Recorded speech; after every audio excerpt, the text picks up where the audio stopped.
Today, we're talking about the latest trade buzz around the Chicago Bulls and some possible trades that they could make at this upcoming NBA trade deadline. And so, before we go ahead and we jump into it, I first want to remind you to slam dunk on that subscribe button, just like Modest Mazelis slam dunks in games. And so, in exchange for slamming on that subscribe button, I'm going to give you nothing but daily content around the Chicago Bulls. And so, make sure that you hit that like, you hit that subscribe, and you join the Chicago Bulls Insider family as we talk nothing but Chicago Bulls basketball. And so, with that being said, let's go ahead and let's jump into it as we're talking about the latest trade buzz around the Chicago Bulls, around Coby White, and really around the rest of the league. And so, if you've not got a chance to read this, this came out a couple days on Clutch Points. This is written by Brett Siegel, and it's a terrific article. Again, it's talking about the Chicago Bulls, Coby White, and just really what's going on around the league as far as the latest trade intel. And so, just to give you a little intro going into this article, they are talking about what is going on at the G League Showcase that takes place, I believe, out in Orlando. And so, it's a G League Winter Showcase.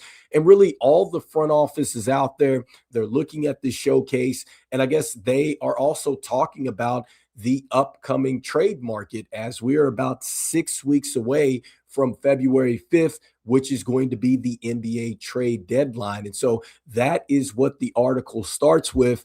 And then it's going to talk about really what executives are talking about around the Chicago Bulls. And also it gives us some possible trade scenarios. And so just paraphrasing this, but this is the start of the article if you want to take a look at this. And so it says that a lot of organizations pinpointed the Bulls as a hub of a trade intel at the NBA G League Showcase, not only because of the talk surrounding White, but because all the teams that have already spoken with Chicago this season about a multitude of trade information spanning well past their own players, league sources told Clutch Points.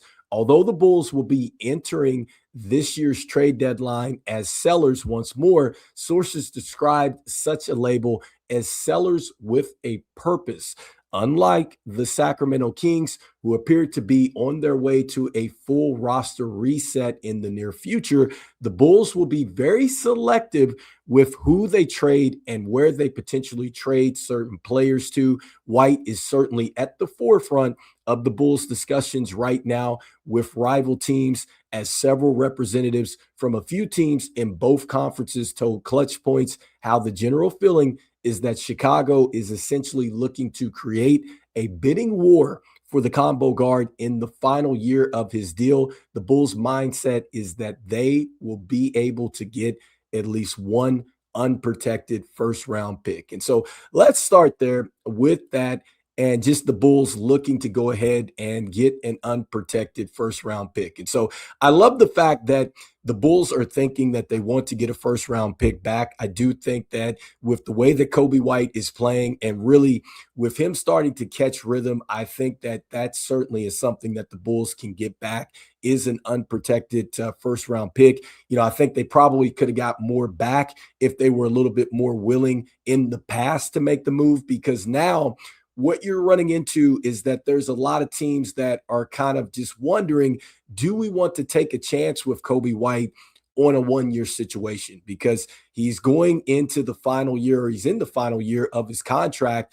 And so if you're trading for him and you're giving off draft capital and you might be giving off, you know, a young piece to get him, and you're in a win now situation and he doesn't sign with you, you know, you lose out on what you're giving up for him. And so I think that that is probably one of the bigger issues as far as teams going out and trading for him, but there's still plenty of interest. And going back to one of the things that is mentioned here, where it says that unlike the Sacramento Kings, who appear to be on their way to a full roster reset, in the near future, the Bulls will be very selective with who they trade and where they potentially trade certain players to. This kind of makes me think of what I thought about over the summer, where they trade Lonzo Ball to the Cleveland Cavaliers and they just trade him for Isaac Okoro, but they also re-signed him. And so they got him a new contract and they got him over in this one player swap to the Cleveland Cavaliers, but they got him in a winning situation. Like, I think that with Vooch, there is something similar that could happen. I think that they could get him on a team-friendly contract, and so essentially going ahead and getting him, another contract, and then also too getting him in a situation where he's in a win now situation. Like I wouldn't see the Bulls necessarily picking up the phone and making a move with the Pelicans, right? Like I don't see that happening. I think it's going to be a move that gives them a one-for-one swap. And I also think it's going to put that player in a winning situation. And some of the teams that the Bulls have negotiated with in the past, it's been the Spurs, the Kings, the Orlando Magic, right? Like those are three teams that come to mind. And then also, too, the Cleveland Cavaliers. And so when they say selective like that, that's what I think about. And again, that's just assuming that that is the situation. I mean, who knows what direction AK and the front office decide to go, but that's what I'm thinking about when they say that. And then, I think another aspect to that is if they are doing that, then that would mean that if you're only going to deal with certain teams, then I think that really that kind of hurts you in negotiations because they know that, hey, you're only looking to do business with us and you're not looking to do business with everybody else. And so that may mean that they could try to say, hey, we're not willing to come off, what you're looking for with these picks and things like that, but we will, help you move this player or whatever the case may be. But again, you're talking about your leverage when you're only looking to really deal with a select amount of teams. And I do like what it said in that first paragraph where it says that the Bulls are going to be sellers. I absolutely think that you have to be sellers, with the expiring contracts that you have and just knowing that you really need to pivot with your team. And so let's see what AK and the front office decide to do. Again, that is just really the intro part as to the interest and really what teams are thinking with the Chicago Bulls.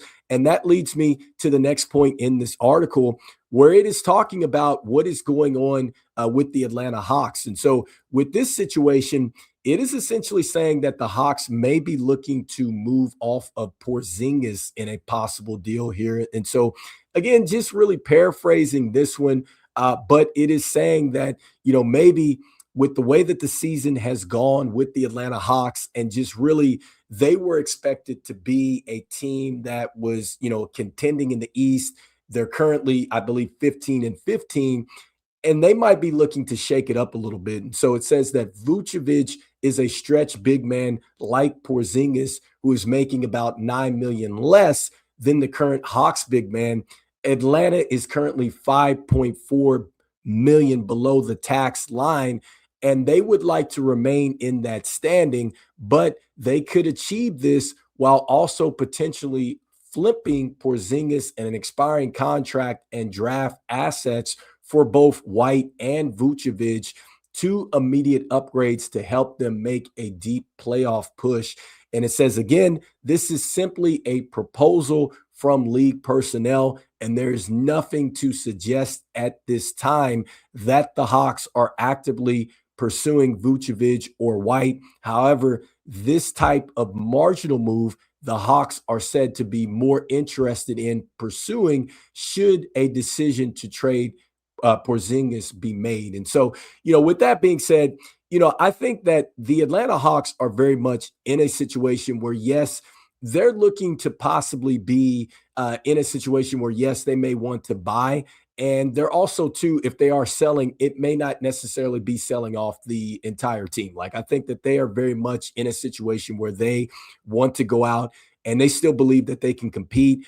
And so where I'm at with Porzingis, right? I think that for me, I'm out on him. I'm putting him in the same category as Anthony Davis. And I'm not saying that, they're the exact same players, but they both are bigs that can stretch the floor. They both can give you some interior scoring as well.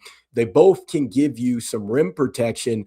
But the issue with both of those players is they have dealt with injuries. In fact, Porzingis is out right now for the Atlanta Hawks. And Anthony Davis, if you got a chance to look at that Christmas Day game, he got hurt running down the floor. All right. And so he hurt his groin. And so this I'm not interested in because you're talking about trading off your expiring contracts. You might be trading off a young piece, for Porzingis. and he's not really going to do anything for you. Now, when I went ahead and put this into the trade generator, it does work if you want to go out and do this. Now, you would have Coby White and you would have Vooch go over to the Atlanta Hawks in exchange for Porzingis. Now, notice that I put the first round draft capital on there. Now, this is what it says in that article about that first round draft capital. And just really, this is why I think that this is something that's probably not going to happen. You know, if the Chicago Bulls are looking to really start to get some draft capital back, it says that a known fact about the Hawks is that their first round pick swap this year with the Pelicans won't be traded no matter what. With a projected top 5 pick and their youth continuing to grow, the Hawks don't face any sense of urgency to pull off a major move at this year's trade deadline, something they almost did during the 24-25 season for Brandon Ingram. And so keep that in mind, you know, if you are kind of looking for this deal and you're saying, okay, I would like to see, you know, some multiple picks back from the Atlanta Hawks. Look, they're going to be unwilling to come off that Pelicans pick. I understand that. And so because of that, you know, and taking on Porzingis, I get it's an expiring. And then also too, with the injuries and stuff like that, I kind of think the Bulls could get some more out of that. And also too, for the Atlanta Hawks, I think that they could possibly get more. You know, I'm just throwing this scenario out there, but the Thunder just lost to the San Antonio Spurs, I believe, for the 3rd time. And I got a chance to look at the press conference after the game, and they said, hey, you know, you guys have been struggling with the Spurs. You know, what do you think seems to be the issue? And, you know, one of the players says, well, I think there's this guy that's 7'5" that takes up a lot of space. And so, you know, for the Thunder, maybe they might be thinking of saying, hey, we have the draft capital. Maybe we want to go a little bit more all in. Maybe we would like to possibly get in on a Porzingis type of move. Maybe they would want to maybe bring him over or something like that. Or I could see him go to another team like the Celtics or something like that, that's in a situation where they're in a win now situation and they need a big. Like I could see something like that happening. And so I think that there could be more for him. And for the Bulls, you know, I'm just not in on a possible deal like that. Again, that's just speculation and the rumors. And so next, another player that is brought up in this article in Clutch Points was Peyton Watson of the Denver Nuggets. And so, you know, with that situation, what it says is that there has been no talks or anything like that, but they were talking about the Denver Nuggets might have some interest given their backcourt needs and their title aspirations. And then it says, then again, White's unlikely bonus and slightly higher apron salary would complicate such a move for Denver unless they wanted to trade Peyton Watson, which has been brought up as a possibility by the Denver Post. Watson has been everything the Nuggets have needed on the wing, but he will be a restricted free agent and is likely out of Denver's price range. There's nothing to suggest that the Nuggets are a team pursuing White. And so, you know, that's just saying, you know, hey, I guess it's been floated out there that the Denver Post were saying that maybe they would want to move off of Peyton Watson. And so, look, I would love Peyton Watson. I think that Peyton Watson has taken a major step, you know, for the Nuggets, and also too, really, you know, I think as a player, because he's gone from a player that started off with 3.3 points a game. They put him into a major role. He went from 6.7 in year 2, 8.1 in year 4 or year 3, excuse me. Now he's at 10.6. And if you got a chance to see him in that game against the Timberwolves last night, he made a huge defensive play, I believe, in overtime. But man, him as a wing and what he gives you, you know, as far as the versatility to defend and everything else, like I love the upside with him. He's shooting 40.3 from downtown. He's not a guy that's just going to stand there and shoot the 3 ball. I think he plays with a high level of IQ as well. 4.6 rebounds, 1.5 with the assist. He's giving you a block a game and 0.9 with the steals. And that's with 26.8 minutes. And so he's shooting 50.9% from the field. And I would think that if the Bulls were somehow able to get him, he's going to play a lot more. And I think he would help this team out a lot defensively. Now, what that would look like, I'm not sure. But if the Nuggets were interested in something like this, I would be interested in possibly going out and getting Watson. And so that's also mentioned in this clutch points article. The next, another thing that is mentioned in this is Orlando. And so with Orlando, they're saying that they are very much possibly interested in this rental with Coby White. And so maybe they're looking to take a chance in going out and bringing in another scorer. It's saying right there in the article, it's talking about how they've been challenged, with the injuries over the last year. And so, possibly bringing in Coby White might be something that they would potentially be interested in. Now, it says this about the Orlando Magic. It says that it appears as if they are indicating that they would be willing to move on from Jonathan Isaac and second round assets to add scoring depth. Sources said Chicago and Orlando have done business before with Nikola Vucevic, who was traded to the Bulls in 2021. So maybe there is something with these two front offices and something they could do again. And so, again, I think that that is something that is very much possible on the table because they have had some history. There is a trade scenario that we are going to go into in a moment. I first want to talk about what was mentioned next, because they also mentioned the possibility of the Cleveland Cavaliers in that article. And so it says that as far as a possibility of pursuing White in a trade with Chicago, these two teams swapped Okoro and Ball this past offseason. Ball has not worked out as Garland's backup so far, and White is the type of dynamic scoring guard who would thrive in Kenny Atkinson's system. One Eastern Conference executive told Clutch Points that such a move could signal Cleveland wanting to replace Garland with White in the offseason. So again, that's just speculation. And so just looking at that now, based off what we just read with the Orlando Magic, I came up with a 3-team deal and taking a look at this. And so it did talk about the fact that the Cleveland Cavaliers might want to move off of DeAndre Hunter. And then we just mentioned that Jonathan Isaac might be on the move. And so if the Cleveland Cavaliers were looking to make a sneaky move like that, they could possibly go out and trade for Coby White. If they moved off of DeAndre Hunter, you could get Jonathan Isaac. You also would get those second round picks. And with Cleveland, they could give you a first round selection, but they are very much in the Stephen rule right now. And so based off what I'm seeing here in the trade generator, you would be able to get the 2031 first round pick from them, but you would be able to get a first round pick from them. Perhaps maybe you're able to get something for the Magic. And I think that if they're looking to get a score, you also could maybe mention the possibility, I think, of Kevin Huerter. He's on an expiring contract. And what does Kevin Huerter do? He can score at all three levels. He can hit the mid-range shot. He's shown that he can get the floater. He will stuff it on you on a back door, but he also will knock down the three ball, and he's always on the move. And I think that that is very much something that the Orlando Magic would be very much interested in, if it were a 3-team swipe and they were not to get Coby White. I think that that's something that they could move. Would they want to part ways off of Anthony Black? I threw him out there because of what was mentioned with Lonzo Ball not necessarily working out. Maybe this is the pivot for Garland and also Lonzo Ball when you bring in Coby White and you bring in Anthony Black like this. And for the Bulls, you would get DeAndre Hunter, who has been injury prone. I'm not necessarily wanting that.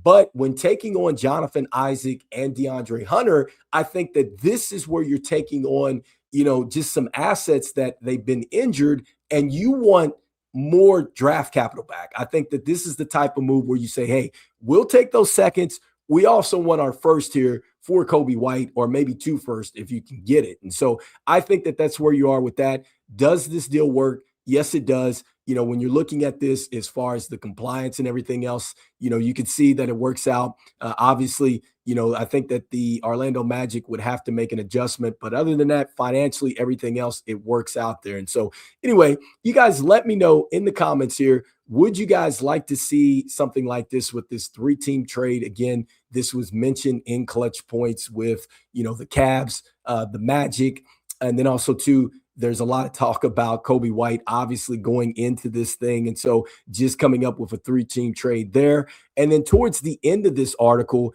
it does say that between Coby White, Trey Murphy III, and Herb Jones, like they are the ones that are generating the most interest outside of Giannis. And so it certainly seems like that something could be happening. It does mention that there were 6 teams that have inquired about Coby White. Does mention the Timberwolves, Cavs, Hawks, and Magic, as teams that they went ahead and listed, but 6 teams that have been interested in Coby White. So, I think that if the Bulls are going to make a move, it would have to be this trade deadline with all the expiring contracts. And again, when you look at that 3-team trade that I put up, I think that it's not necessarily about just competing right then and there with those players that you're getting back, but more so it's about stacking up that draft capital so you can continue to build, with those young assets. Because remember, in a move like that, you still would have Ayo, you still would have Josh Giddey, you still have Modest Vazelis, you still have Noah Asingay, you still have, at that time you would have Zach Collins, you still have Jalen Smith, like you still have a young roster that you can do some things with and pivot with. And so anyway, you guys let me know in the comments what you guys are thinking about this article on Clutch Points, and if you guys are on any of those deals. And also, you might be on that deal for Porzingis as well. And so let me know what you guys are thinking. And as we always say, look, go Bulls, and I will see you guys on the next one. All right, peace.